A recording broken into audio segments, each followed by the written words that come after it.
Empuraan cinema മുൻ രൂപത്തിൽ തന്നെ ഇന്നും പ്രദർശിപ്പിച്ചു. പ്രിയപ്പെട്ടവർക്ക് മനോവിഷമമുണ്ടാക്കിയ ഭാഗങ്ങൾ നീക്കും എന്ന മോഹൻലാലിൻ്റെ അറിയിപ്പ് വന്നത് ഇന്നലെ.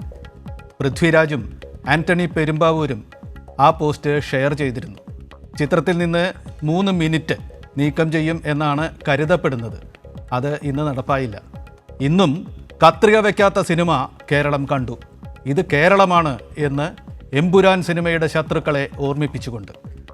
ഈ വിവാദത്തെക്കുറിച്ചുള്ള പ്രതികരണങ്ങൾ 3 രീതിയിലാണ്. എമ്പുരാൻ ടീം കീഴടങ്ങി എന്ന് സംഘപരിവാറും സംഘവും. ചില ഭാഗങ്ങൾ നീക്കം ചെയ്യാനുള്ള എമ്പുരാൻ ടീമിൻ്റെ തീരുമാനം നാണക്കേട് എന്ന് മറ്റൊരു കൂട്ടർ. ചിത്രത്തിന് എതിരായ സംഘപരിവാർ ആക്രമണമാണ് എതിർക്കപ്പെടേണ്ടത് എന്ന് മൂന്നാമതൊരു കൂട്ടർ. വർഗീയതയാണ് എമ്പുരാൻ സിനിമയിലെ വിഷയങ്ങളുടെ വിഷയം. രാഷ്ട്രീയമായി മാറുന്ന വർഗീയതയെ വാണിജ്യ സിനിമയുടെ ചേരുവകൾ ഉപയോഗിച്ച് ആക്രമിക്കുന്ന സിനിമ. കേരളവും വർഗീയതയുടെ ആക്രമണ പരിധിയിലാണ് എന്ന് ഓർമ്മിപ്പിക്കുന്ന സിനിമ. ആ സിനിമ നേരിട്ട ആക്രമണവും അതിനോട് ആ സിനിമയുടെ ടീം അനുവർത്തിച്ച നയവും കൂടി ചേർന്നതാണ് ഇനി നമ്മുടെ എമ്പുരാൻ അനുഭവം. എത്രയൊക്കെ മുറിച്ചു മാറ്റിയാലും എമ്പുരാൻ സിനിമ വർഗീയതയ്ക്കെതിരെ തിരശ്ശീലകളിൽ സംസാരിക്കും.